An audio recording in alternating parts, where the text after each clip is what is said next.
ലോകം മുഴുവൻ വിരൽത്തുമ്പിലൂടെ വാർത്തകൾ കാണുന്ന ഈ കാലഘട്ടത്തിൽ ഒരു വീഡിയോ കണ്ട് ഒരു നിമിഷം ശ്വാസം അടക്കിപ്പിടിക്കാത്ത മലയാളികൾ ചുരുക്കമായിരിക്കും. കൊല്ലം ജില്ലയിലെ പരവൂർ പാരിപ്പള്ളി റോഡിൽ അമ്മാരത്തുമുക്കിൽ നടന്ന ആ അപകടത്തിന്റെ ദൃശ്യങ്ങൾ അത്തരത്തിലൊന്നായിരുന്നു.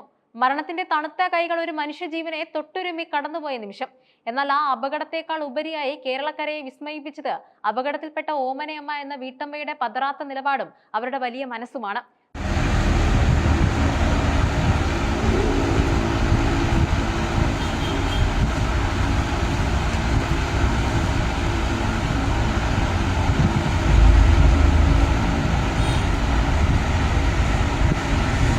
പതിവ് പോലെ തിരക്കേറിയ ഒരു വൈകുന്നേരമായിരുന്നു അമ്മാരത്തുമുക്കിൽ. റോഡരികിൽ ആളെ ഇറക്കാനായി നിർത്തിയിട്ടിരുന്ന സ്വകാര്യ ബസിന് മുന്നിലൂടെ റോഡ് മുറിച്ചു കടക്കാൻ ശ്രമിക്കുകയായിരുന്നു അമ്മാരത്തുമുക്ക് സ്വദേശിനിയായ ഓമനയമ്മ. ബസ് നിർത്തിയിട്ടിരിക്കുകയാണെന്നും ഡ്രൈവർ തന്നെ കാണുന്നുണ്ടാകുമെന്നുമുള്ള വിശ്വാസത്തിലാണ് അവർ വണ്ടിയുടെ തൊട്ടു മുന്നിലൂടെ നടന്നത്. എന്നാൽ നിർഭാഗ്യവശാൽ ബസ് ജീവനക്കാർ ഓമനയമ്മയെ ശ്രദ്ധിച്ചില്ല. ആളെ ഇറക്കിക്കഴിഞ്ഞ് ഉടൻ തന്നെ ഡ്രൈവർ ബസ് മുന്നോട്ടെടുത്തു. വെറും 5 സെക്കൻഡുകൾക്കുള്ളിൽ എല്ലാം സംഭവിച്ചു കഴിഞ്ഞു. ഓമനയമ്മ ബസ്സിനടിയിലായി. ബസിന്റെ മുൻചക്രവും പിന്നാലെ പിൻചക്രവും ആ ശരീരത്തിന് മുകളിലൂടെ കയറി ഇറങ്ങി. റോഡരികിൽ നിന്നിരുന്നവർ നിലവിളിച്ചു പോയ നിമിഷം. കണ്ടു നിന്നവർക്കെല്ലാം തോന്നിയിട്ടുണ്ടാകുക ഒരു വലിയ ദുരന്തം അവിടെ സംഭവിച്ചു കഴിഞ്ഞു എന്നാണ്. ബസ് പൂർണ്ണമായും ആ ശരീരത്തെ കടന്നുപോയി. എന്നാൽ ആൾക്കൂട്ടത്തെയും ലോകത്തെയും അമ്പരപ്പിച്ചുകൊണ്ട് റോഡിൽ വീണ് കിടന്ന ഓമനയമ്മ പതുക്കെ എഴുന്നേറ്റിരിക്കാൻ ശ്രമിച്ചു. മരണത്തിന്റെ വായ്ക്കുള്ളിൽ നിന്നും ദൈവം അവരെ പിടിച്ചു മാറ്റിയതുപോലെ തോന്നി ആ കാഴ്ച കണ്ടവർക്ക്. CCTV ദൃശ്യങ്ങളിൽ ആ ദൃശ്യം കാണുന്നവർക്ക് ഇന്നും അതൊരു അവിശ്വസനീയമായ കാര്യമാണ്. ഉടൻ തന്നെ നാട്ടുകാർ ഓമനയമ്മയെ അടുത്തുള്ള ആശുപത്രിയിൽ എത്തിക്കുകയും ചെയ്തു. ഒരു വലിയ ബസ് ശരീരത്തിലൂടെ കയറി ഇറങ്ങിയിട്ടും ഓമനയമ്മയ്ക്ക് ജീവൻ തിരിച്ചു ലഭിച്ചു എന്നത് വൈദ്യശാസ്ത്രത്തിന് പോലും അത്ഭുതമാണ്. പരിശോധനയിൽ അവരുടെ കാലിന് സാരമായ പരിക്കേറ്റതായി കണ്ടെത്തി. എന്നാൽ ആന്തരിക അവയവങ്ങൾക്കോ തലയ്ക്കോ ഗുരുതരമായ പരിക്കുകൾ ഏൽക്കാതെ അവർ രക്ഷപ്പെട്ടു. ബസിന്റെ ടയറുകൾക്കിടയിലെ വിടവോ അല്ലെങ്കിൽ റോഡിലെ കൃത്യമായ പൊസിഷനോ ആകാം ആ ജീവൻ കാത്തത് എങ്കിലും തലനാരിഴയ്ക്ക് രക്ഷപ്പെടുക എന്ന പ്രയോഗം അതിന്റെ പൂർണ്ണമായ അർത്ഥത്തിൽ അന്വർത്ഥമായ നിമിഷമായിരുന്നു അത്. വാർത്തകൾ ഇവിടെ അവസാനിക്കുന്നില്ല. അപകടത്തിന് ശേഷമുള്ള ഓമനയമ്മയുടെ പ്രതികരണമാണ് അവരെ ഒരു സാധാരണ സ്ത്രീയിൽ നിന്നും അസാധാരണ വ്യക്തിത്വത്തിലേക്ക് ഉയർത്തിയത്.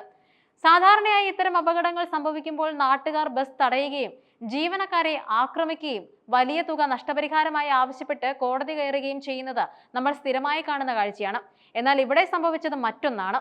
ആശുപത്രി കിടക്കയിൽ വേദന കടിച്ചമർത്തി കിടക്കുമ്പോഴും തന്റെ ജീവൻ അപകടത്തിലാക്കിയ ഡ്രൈവറോടോ ക്ലീനറോടോ അവർക്ക് പകയുണ്ടായിരുന്നില്ല. പോലീസ് മൊഴിയെടുക്കാൻ എത്തിയപ്പോൾ അവർ പറഞ്ഞ വാക്കുകൾ കേരളം മുഴുവൻ ചർച്ച ചെയ്യപ്പെടുകയാണ്. ആരെയും ശിക്ഷിക്കരുത്, അവർ മനഃപൂർവ്വം ചെയ്തതല്ലല്ലോ. നഷ്ടപരിഹാരം തേടി കോടതി കയറാൻ എനിക്ക് വയ്യ. എനിക്ക് ചികിത്സയ്ക്കുള്ള സഹായം മാത്രം കിട്ടിയാൽ മതി. ആരുടെയും ജോലി കളയാനോ ഉപജീവന മാർഗം തടയാനോ ഞാൻ ആഗ്രഹിക്കുന്നില്ല. ദാരിദ്ര്യവും കഷ്ടപ്പാടും നിറഞ്ഞ ജീവിത സാഹചര്യങ്ങളിൽ നിന്ന് വരുന്ന ഒരാൾക്ക് ഇത്രയും വലിയൊരു മനസ്സ് കാണിക്കാൻ സാധിച്ചു എന്നത് നിസ്സാരമായ കാര്യമല്ല. സ്വന്തം ജീവൻ പോകുമായിരുന്നിട്ടും തന്നെ അപകടത്തിൽ പെടുത്തിയവർക്ക് ഒരു ദോഷവും സംഭവിക്കരുത് എന്ന് ആഗ്രഹിക്കുന്ന ആ നന്മയെ വാക്കുകൾ കൊണ്ട് വർണ്ണിക്കാനാവില്ല. സംഭവത്തിന്റെ CCTV ദൃശ്യങ്ങൾ സോഷ്യൽ മീഡിയയിൽ വൈറലായതോടെ ആയിരക്കണക്കിന് ആളുകളാണ് ഓമനയമ്മയെ അഭിനന്ദിച്ചുകൊണ്ട് രംഗത്തെത്തിയത്. ഈ കാലഘട്ടത്തിലെ യഥാർത്ഥ നന്മയുടെ മുഖം എന്നാണ് പലരും അവരെ വിശേഷിപ്പിച്ചത്. ഡ്രൈവർമാരുടെ ശ്രദ്ധക്കുറവിനെ വിമർശിക്കുമ്പോഴും ഓമനയമ്മയുടെ ക്ഷമ ശീലിക്കണം എന്ന് പലരും അഭിപ്രായപ്പെട്ടു. അപകടങ്ങൾ ആർക്കും സംഭവിക്കാം, എന്നാൽ അതിനോട് നമ്മൾ എങ്ങനെ പ്രതികരിക്കുന്നു എന്നതിലാണ് നമ്മുടെ മനുഷ്യത്വം അടങ്ങിയിരിക്കുന്നത്. ഓമനയമ്മ കാണിച്ച ഈ സഹിഷ്ണുത ഇന്ന് സമൂഹത്തിന് വലിയൊരു പാഠമാണ്. പ്രത്യാഘാതങ്ങളെക്കുറിച്ച് ആലോചിക്കാതെ മറ്റുള്ളവരെ കുറ്റപ്പെടുത്താൻ നാം വെമ്പൽ കൊള്ളുമ്പോൾ ക്ഷമയുടെ വലിയൊരു മാതൃകയാണ് ഈ വീട്ടമ്മ കാട്ടിത്തരുന്നത്. ഈ അത്ഭുത രക്ഷപ്പെടൽ നമുക്ക് നൽകുന്ന ചില സുരക്ഷാ മുന്നറിയിപ്പുകൾ കൂടിയുണ്ട്. ബസ് പോലെയുള്ള വലിയ വാഹനങ്ങളുടെ തൊട്ടുമുന്നിലൂടെ മുറിച്ചു കിടക്കുമ്പോൾ ഡ്രൈവർക്ക് കാൽനട യാത്രക്കാരെ കാണാൻ സാധിക്കില്ല. ഇത് വലിയ അപകടങ്ങൾക്ക് കാരണമാകുന്നുമുണ്ട്. വാഹനം മുന്നോട്ടെടുക്കുന്നതിന് മുൻപ് ചുറ്റുമുള്ള സാഹചര്യം വ്യക്തമായി നിരീക്ഷിക്കേണ്ടത് ഡ്രൈവർമാരുടെ കടമയാണ്. റോഡരികിൽ വാഹനം നിർത്തിയിടുമ്പോൾ കൂടുതൽ ശ്രദ്ധയോടെ വേണം കാൽനട യാത്രക്കാർ നീങ്ങാൻ.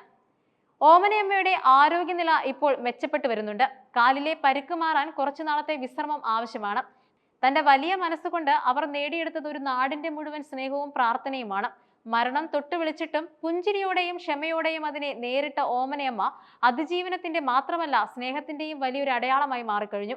ദൈവം ആയുസ് ബാക്കി വെച്ചത് ഇത്തരം നല്ല മനുഷ്യർ ഭൂമിയിൽ ഇനിയും ജീവിക്കണം എന്നുള്ളത് കൊണ്ടാകാം. ഓമനയമ്മയ്ക്ക് വേഗത്തിൽ സുഖം പ്രാപിക്കട്ടെ എന്ന് നമുക്കും പ്രാർത്ഥിക്കാം.